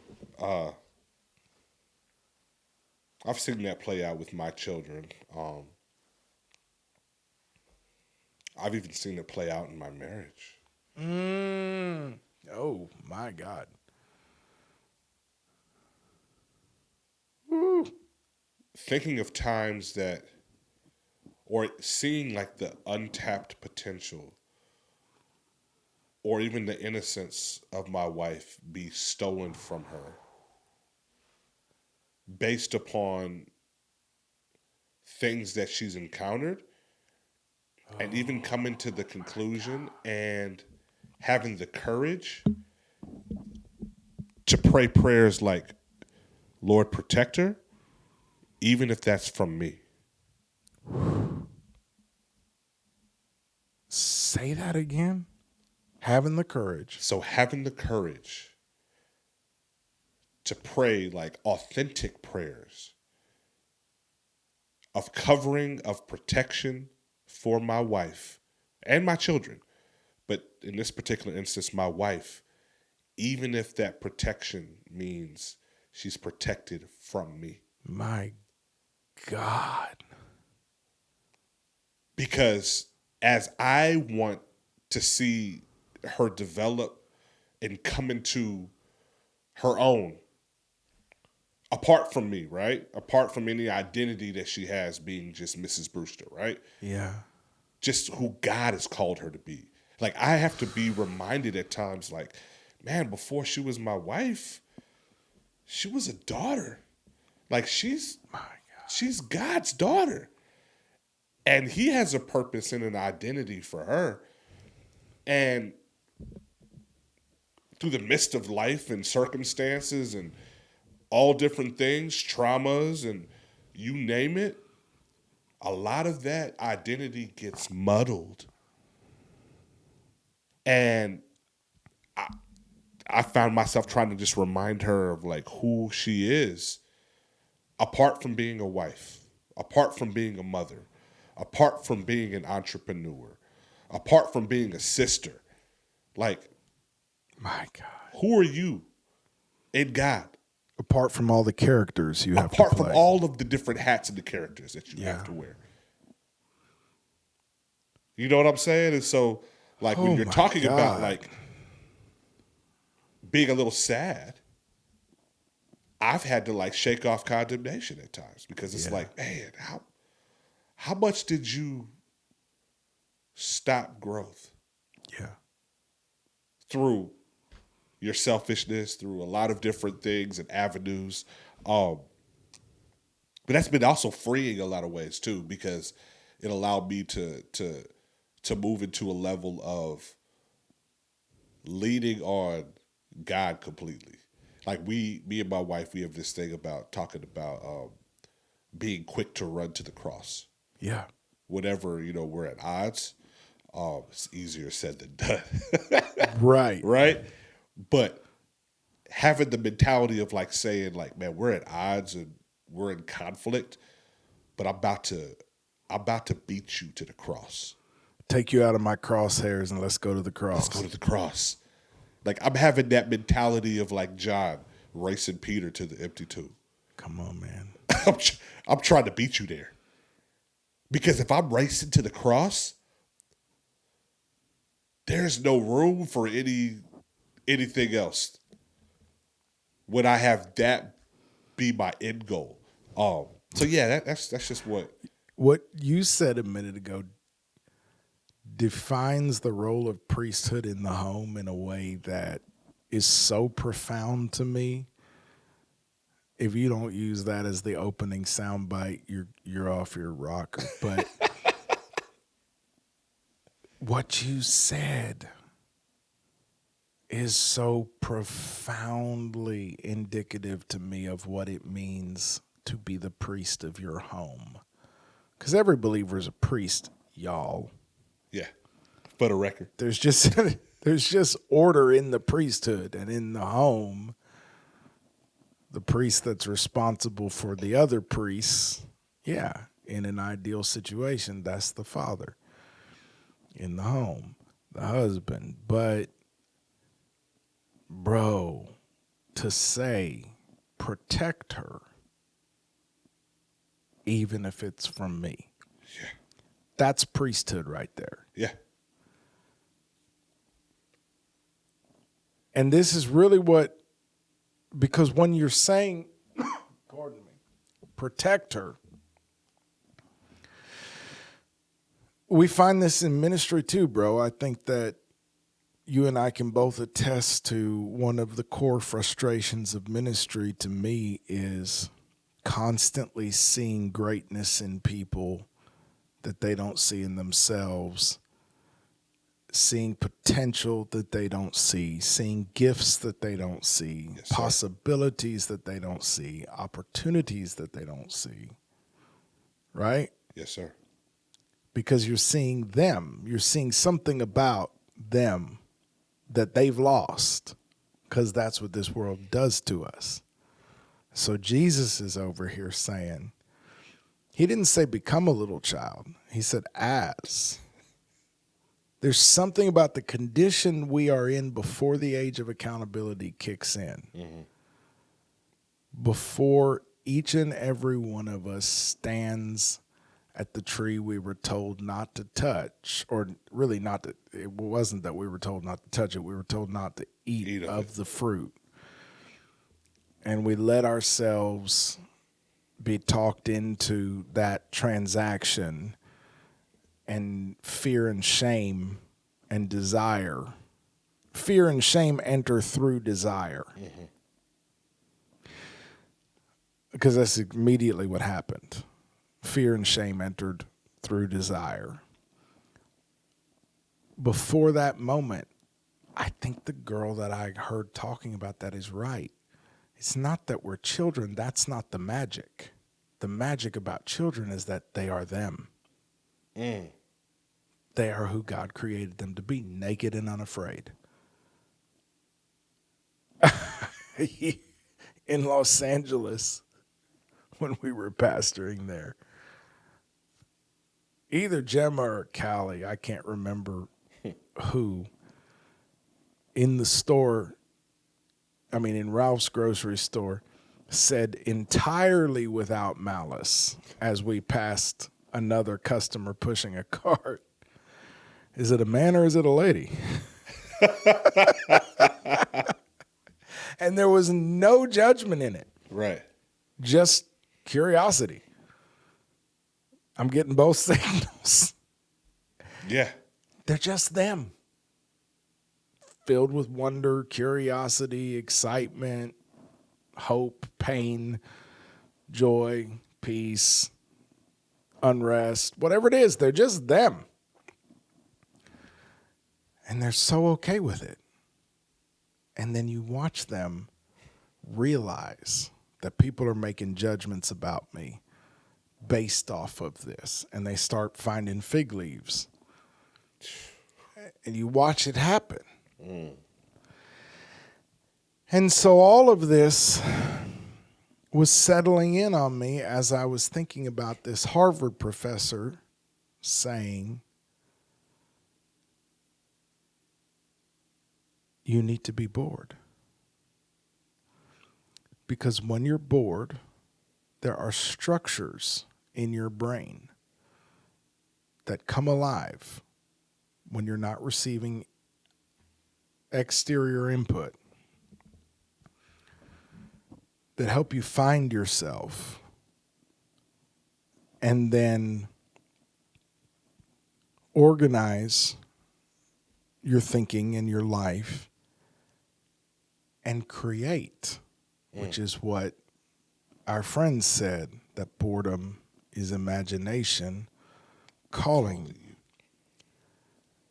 Because I want to be able to sit in a room with a remote and pretend that it's a candy bar. But I don't do that anymore.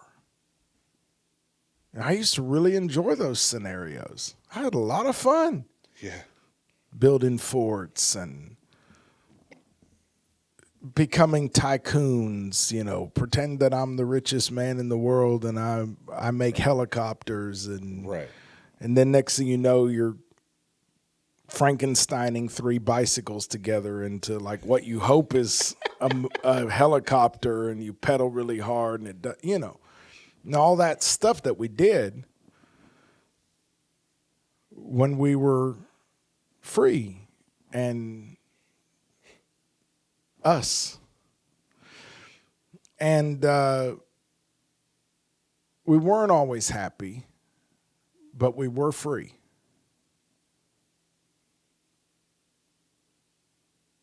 And the whole world around us was just unrealized potential, and anything could be anything. And I've heard so many billionaires say that they would never give their kids an iPad, Yeah. including Steve Jobs. That's because they want their kids to do what they've done. Y'all,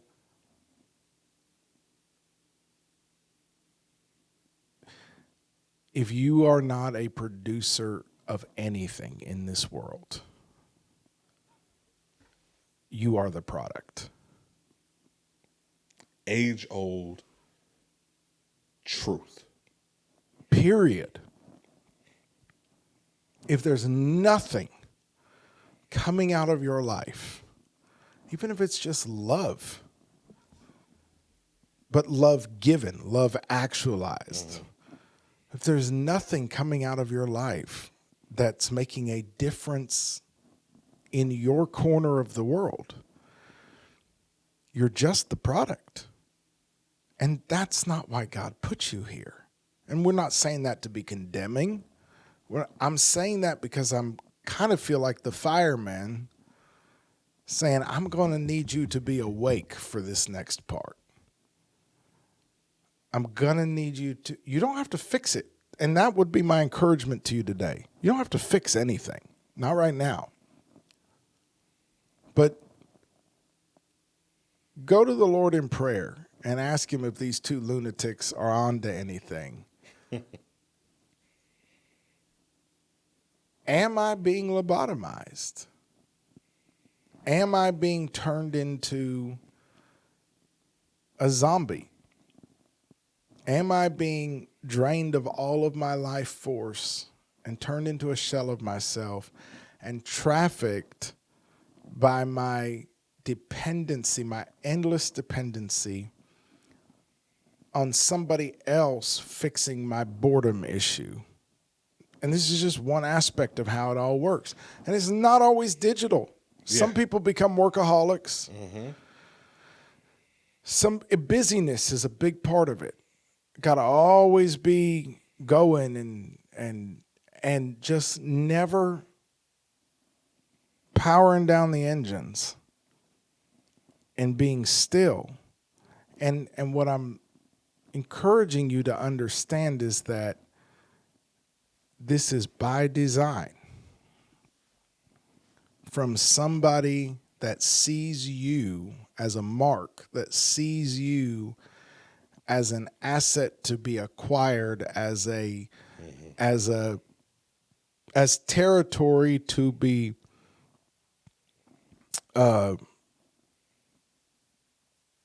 taken over. Yeah, what's the word I'm looking for?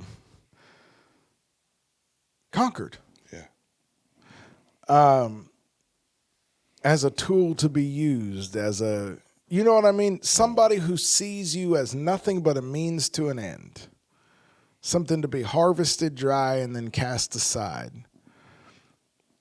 Has designed a system that is draining all of the life force out of you and detaching you from your ability to connect to the God within you. Because greater is he that is in you. And so as I thought about this on the way over, and I sat with, and I just purposely didn't listen to anything. I didn't have a podcast going. I didn't have any music on. I wasn't on the phone. I just sat with this and I was prayerful, and it was just 15 minutes. One after another, the scripture started flooding in to show me this in the word. And the first one was, I think it's Matthew 6. Teach us to pray like John's disciples pray. And Jesus launches into this whole thing. When you fast, when you give. Then he gets to when you pray. So right away, he starts them at, you're going to need to quiet and produce when you fast and when you give. And by the way, from a health perspective, you can look this up and find this out. When you hear people talking about the benefits of fasting from a health perspective, one piece of the conversation that to me often gets lost is that medically, most of the studies that I'm aware of that are actually doing like double blind, like real controlled studies where they're really doing the thing. They have a definition of fasting. That's one thing about science. Everything has to have a definition. Right. And the definition of fasting that I'm aware of is that you're not taking anything in, usually except for water, but that you're not ingesting anything. So the analogy to default mode network is pretty clear. You're not taking anything in, and you are at rest. That's the piece that I think most of us miss. You will lose weight, for instance, if you fast and go about your business. But one thing that's been shown is that you will lose weight indiscriminately. So you'll lose lean body mass, you'll lose all kinds of stuff because your body has to do what it has to do to keep you functioning. Yeah. But when you don't ingest and you rest, now your body, your metabolism can decide what to. Come on. And it will burn those visceral fat stores and all that. Come on. And once it's gotten rid of the glycogen that's in your system, it'll burn through those things that you're really wanting to get rid of, and it'll leave the stuff you need on the table because you're not using it. So when you read about the medical benefits of fasting, please pay attention to the fact that they're assuming you are A, not taking anything probably but water in, and B, you are at rest. And so as I thought about this, and I thought about Jesus saying, when you fast, when you give, as his preface to when you pray. Then he says, when you pray, don't do it like religious people do it to be seen by other people. But you, when you pray, go into your inner room, close the door, and pray in secret. And your Father who sees in secret will hear you and reward you. Okay. So we've been talking a lot at our church about altars and about how altars are structures that facilitate specific outcomes based on agreements that can be formed there. Mm-hmm. So in our lives, altars are not usually made out of wood and stone now. They're usually structures in our life that facilitate certain outcomes, whether we understand them or not, based on things that we believe to be true about the world. Mm-hmm. But a default mode network is a structure in the brain that facilitates all of these incredible, creative, discerning faculties of the mind that come online when we are what? Not taking anything in, and we are at rest. We are bored. It's no different than fasting. Fasting is unpleasant. It's not supposed to be pleasant. It's supposed to be helpful, productive, fruitful. Same with this boredom thing. So I'm thinking about this, and I'm thinking about how Jesus says, go into your inner room, close the door, and your Father who sees in secret. Okay. The inner room, we've talked about this in our church. The inner room of a person is in here. This is your... Yeah. You need to close the door on the noise. And what I'm about to say is going to be hard for religious people to hear. And we're at Elijah, because I know this one's long. I don't know how long, but I know it's long.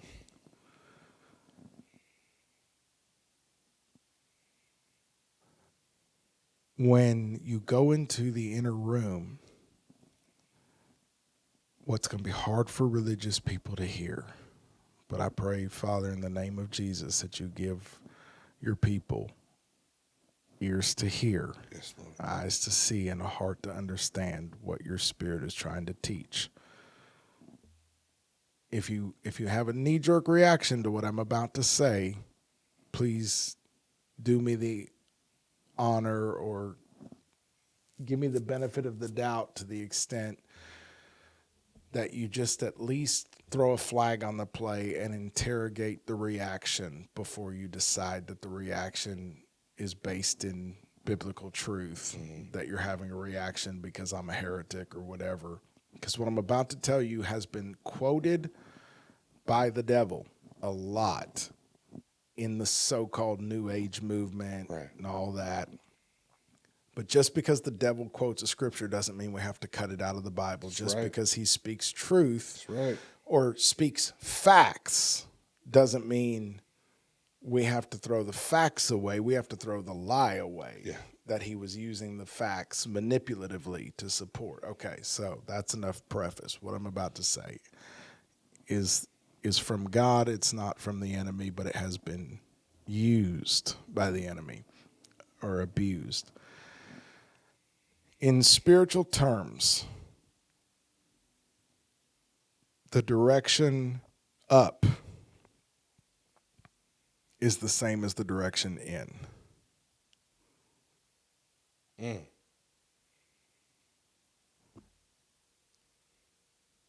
So, because in the matrix of sin and death, or what has been called the knowledge of good and evil operating system by John St. Julian,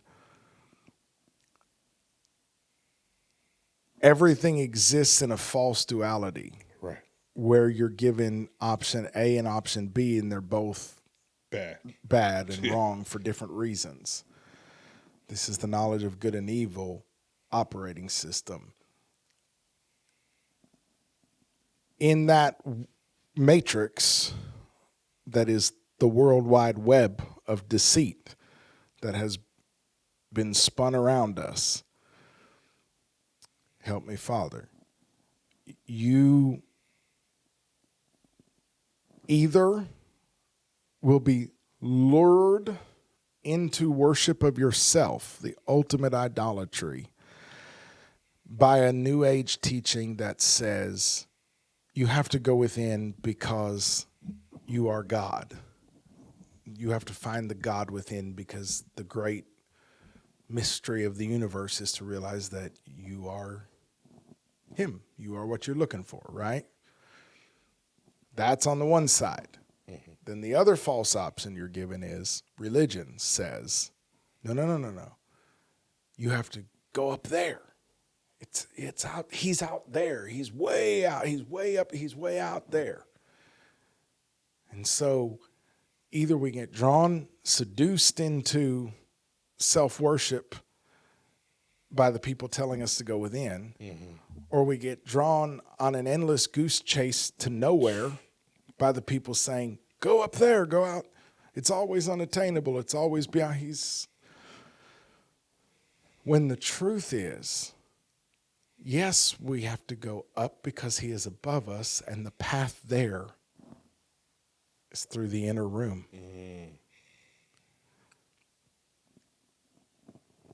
Be a Berean. Take what I'm saying to the word. It doesn't say greater that is He that is above you. Yes, He's above you in the order, the hierarchy of the universe. But where is His presence to be found? Where does He reside? We're not talking about hierarchy here. That's the subtle lie. That's how the enemy uses facts to weave lies. Yeah, if we're talking about the order of hierarchy, He's above us. But if we're talking about how it works, He's within us. And so we have to go in that inner room, but that's not enough. We have to shut the door. We have to be bored. Because in that quiet discomfort, God is there. And he doesn't have to speak above a whisper to be heard. I see. You do. I see. To those of you who thought, again, we forgot about Elijah, we haven't. I mean, forget about Plato's cave. Elijah's cave is where it's at, man. You know what hit me on the way over here? Elijah spent, how long did he spend in that cave? What is it, 1 Kings 19? Yeah. He had a nice little nap.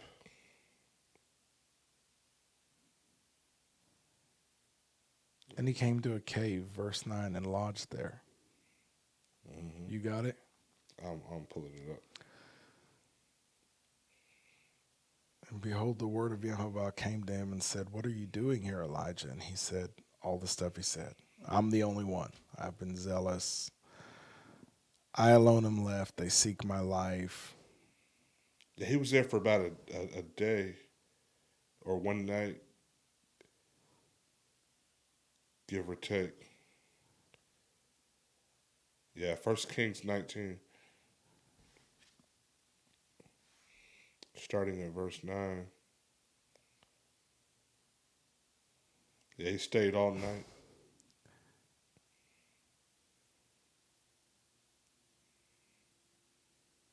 And that was right after, if you go back up to verse 4, Jezebel's chasing him. He himself went a day's journey into the wilderness and came and sat under a juniper tree, and he requested for himself that he might die. He said, it is enough now, O Jehovah, take my life, for I am not better than my fathers. He lay down and slept under a juniper tree. Behold, there was an angel touching him, and he said, arise, eat. Then he looked, and behold, there was at his head a bread cake baked on hot stones in a jar of water. So he ate and drank and lay down again. The angel of Jehovah came again a second time and touched him and said, arise, eat, because the journey is too great for you. So he arose and ate and drank and went in the strength of that food 40 days and 40 nights. He fasted on 2 meals of bread and water to Horeb, the mountain of God. Mm-hmm. And that's where he came to a cave. Yeah. At the end of a 40-day and 40-night fast on only 2 meals of bread and water, after running from Jezebel, after killing 400 prophets of Baal on a mountainside and running ahead of Ahab's chariot. And at the end of all of that, he gets to the mountain of God and comes and lodges there. So I don't know what that means, spends the night or whatever. And what I got to thinking about was all of the quiet that was in his life in that time period. And as I sat with the discomfort of not listening to a podcast from my door, which is 13 minutes from your door, and I drove 4.5 miles across our little town through traffic and exercised the self-discipline not to click on something. And the scriptures came rushing in, Jesus saying, go into the inner room, shut the door, greater is he that is in you, all of that. And then Elijah came rushing in on me, and all these pieces started falling into place in 13 minutes from my door to your door as I sat in the quiet. All I could think is, how bored was he?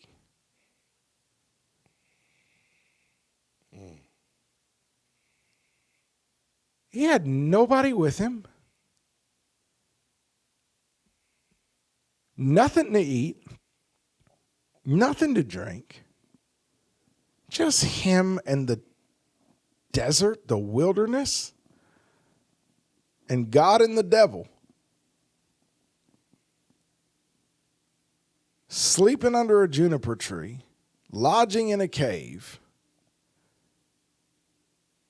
And the earthquake and the wind and the fire were the first thing that had happened since he ran from Jezebel that weren't overtly boring. God wasn't in any of that. Hold on. Which is interesting because what he just executed on the mountain, God was definitely in the fire. Definitely. He says, whose God answers by fire. And he made sure he added the elements of water, earth, and wind. Earth. And so it would have been very easy for him to be so consumed with these elements coming into play. Like, oh, I've seen this before. This is how God... elemental worship like everybody around him. This is how God answers. This is how God is going to comfort me. And isn't it just like God to have you revisit all the familiarity, all the ways? The fire was me, but I'm not the fire. Not the fire.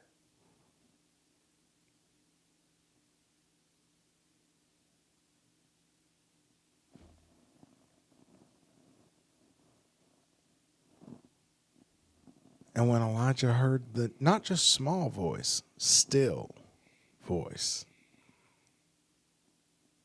he went out and stood in front of the cave, wrapped his mantle around his face. But there was so much stillness and so much boredom that it took to get to that moment. And I promise you, as I live before God, I could not do that tonight. I am a wreck of a human being. I could not be 40 days and 40 nights in the wilderness alone without a fidget. Yeah. Nah. I don't have that musculature is not built up in my spirit, man. You know what I'm saying? Yeah. I don't have that.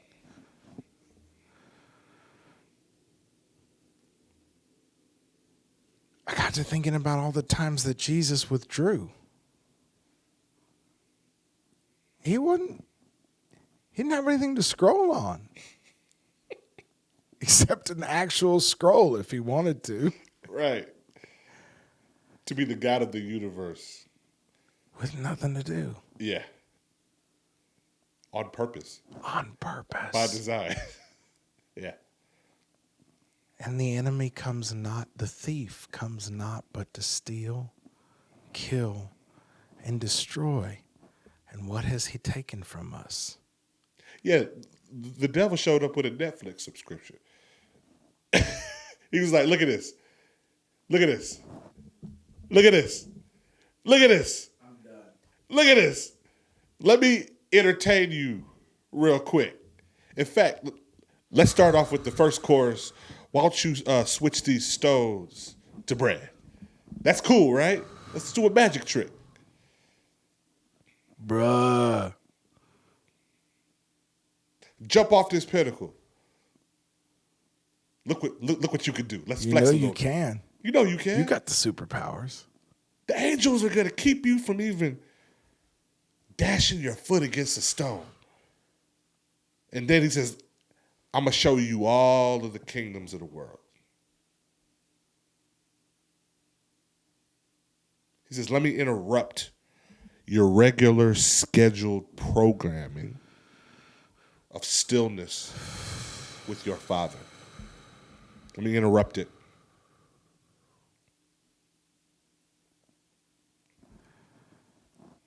And he came in quoting scripture. Yeah. And so we get in a pocket of stillness now. And we've been trained to believe that boredom is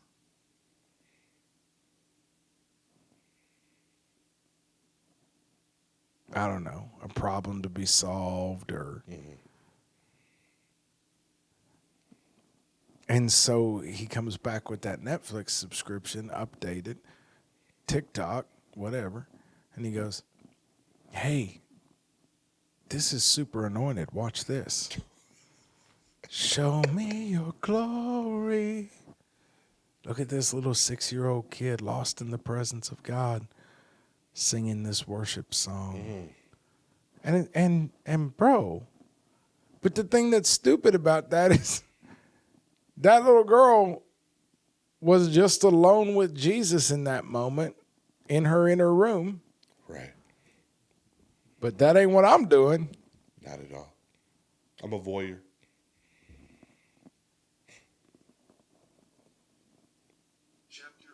Whoa. Now. Bro, we live in a day and age where your Bible just start talking at you. Right. Here we go.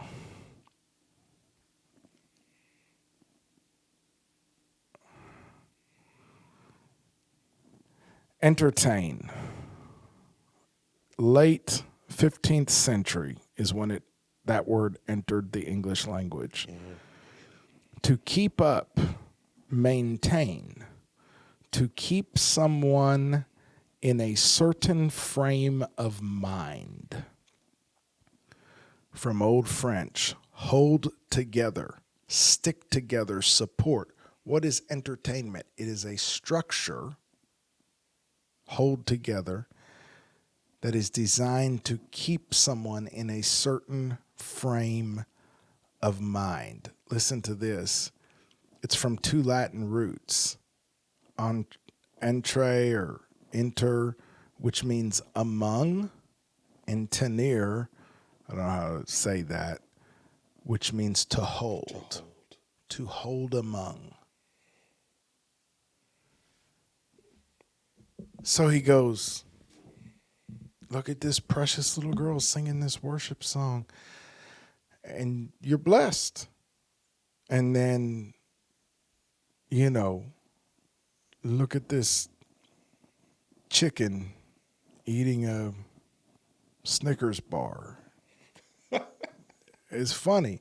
And then somewhere 5 or 10 deep, you think, I should probably get going. I should pray. I should read my chapter in the Word. I should check on the kids. I should write. I should whatever. Yeah. But look at this church service. Man, the glory was thick. Why are you in my business, Pastor?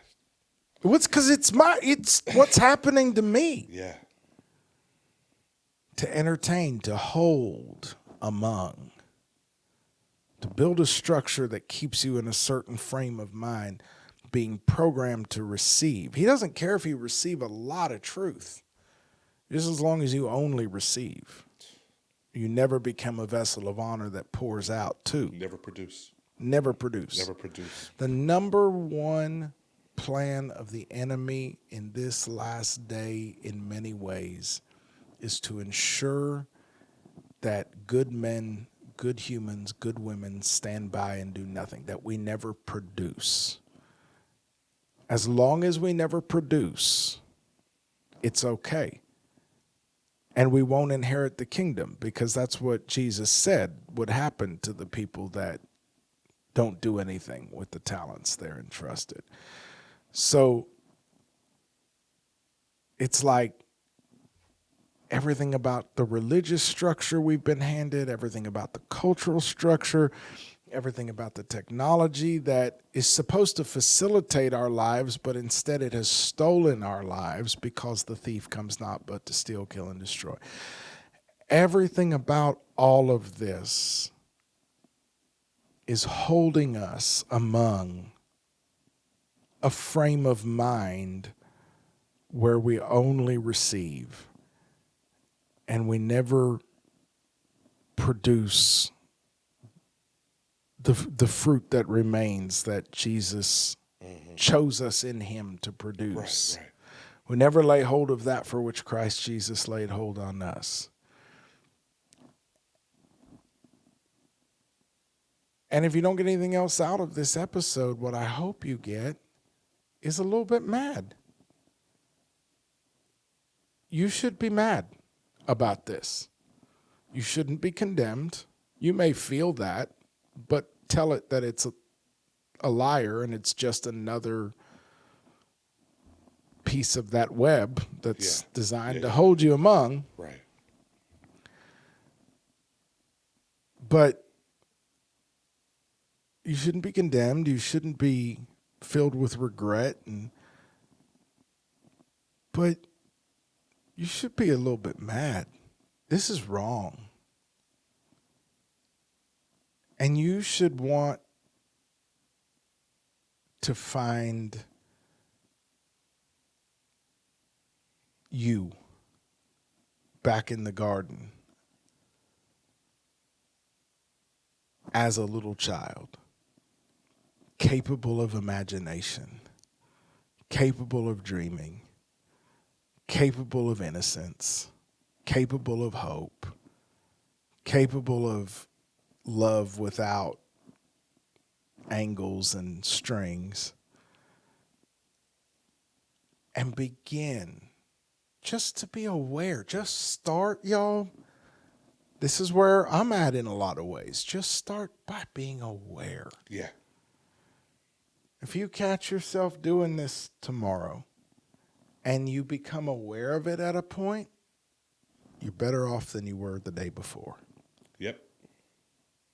And man, if you can just forego 5, 10, 15 minutes of it sometime this week, you're already ahead. Bro. And don't let the enemy lie to you and say you have to spend that time praying and prophesying and reading your word. That's awesome if you do that. But Jesus said, when you pray, go into your inner room, shut the door.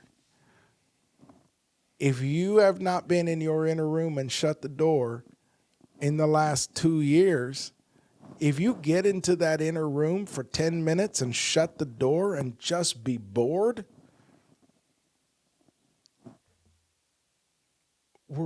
we're taking back what the enemy stole. Yes. Yes. And tell yourself what I tell Brendan. Oh, okay. I got you. I'm bored too. Yeah. This is boring. And just practice that. Because I will keep him in perfect peace. He will keep them in perfect peace, whose mind, never mind, we don't get to stayed on him. We don't get to stayed. Man, you got to stop pouring, man. You got to stop pouring, man. Just get to stayed. The cup is full. I love it. Oh, yo, that... Like we've said before, I'm going to say it again. I know that we have created some value and some takeaways. I hope so. I believe so, bro. And I'm really hoping, like you said before, we want to hear from you if this is convicting, if this is like shifting a mindset. Yeah. Getting you out of that analysis paralysis that maybe you have struggled with. There's no condemnation. Like, we don't have a rock to throw anybody's direction. I mean, we spend a lot of time putting ourselves on Front Street, to be honest. Yeah. And so when that does happen, share that with somebody. Share it with somebody who needs to hear it. Not because we want to feed an algorithm. We love that. However, it's a tool. There is something here. I truly believe that. There is something here that needs to be unwrapped from somebody who is stuck in a bondage that they don't even know that they're trapped in. Yeah. there's a hell of a lot of noise. Literally. A hell of a lot of noise. And the kingdom of heaven is full of peace and quiet. And in order to inhabit it, we're going to have to traverse some boredom. And if you are still stuck in analysis paralysis, and I know this one's been long, y'all, Malachi 3:16, we just have to have some conversations, and not all of them are easy. Not all of them are, but I hope that the value justifies the investment of time.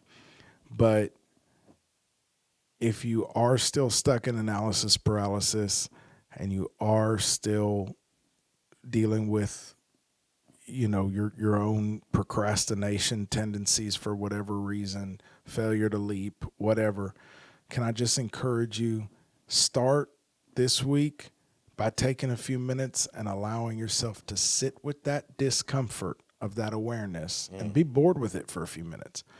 Be bored about it. Just practice this little bit of discipline to say, I've done this and it's helped me. To say, I don't like that I just thought of that I haven't yet done anything with that thing that God put in me. Instead of anesthetizing the pain, which is I felt myself reach for my phone as soon as I saw it, or reach for my work or whatever it is that I do to anesthetize it. Instead of that, I'm going to sit here for the next 15 minutes. I'm not going to try to solve it. I'm just going to sit here and be uncomfortable and be bored about the fact that I haven't done that yet. And you never know.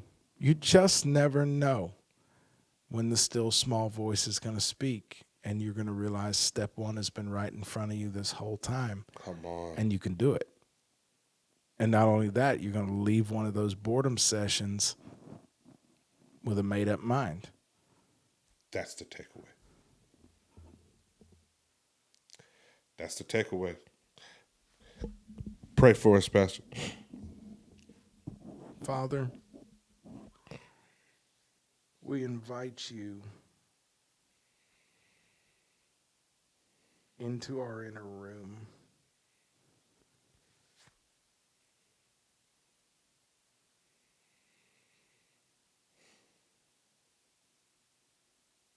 Where we're going to practice giving you the courtesy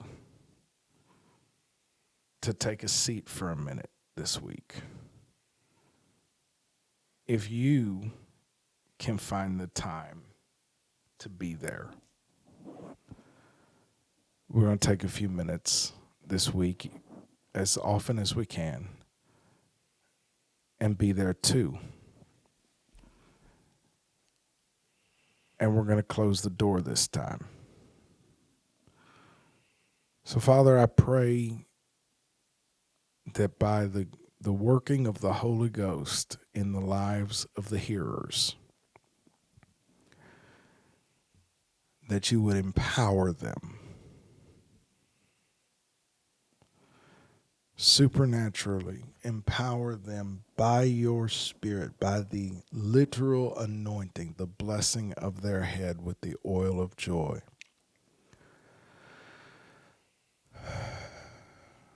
To do an exploit this week. Daniel 12:4, 12:6, whatever it is, that in the last day knowledge will increase. People will run to and fro.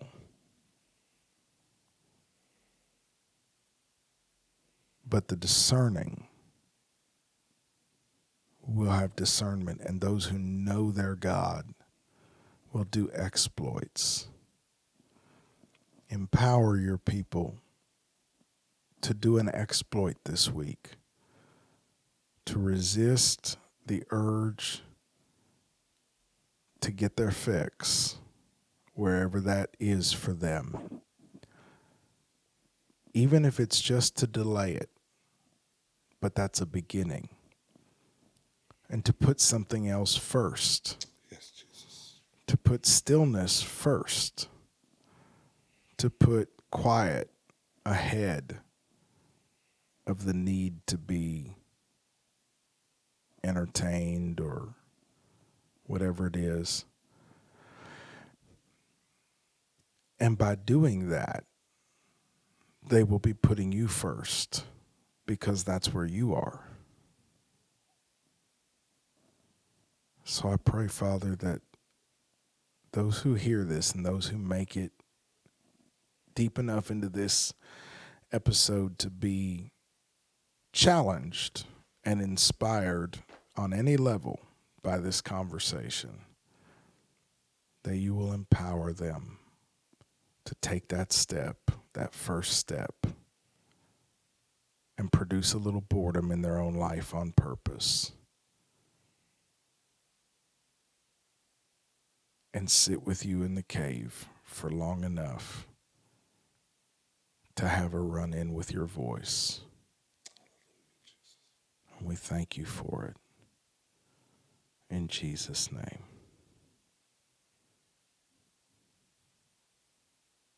Amen. We love you. Yes, we do. Until next time.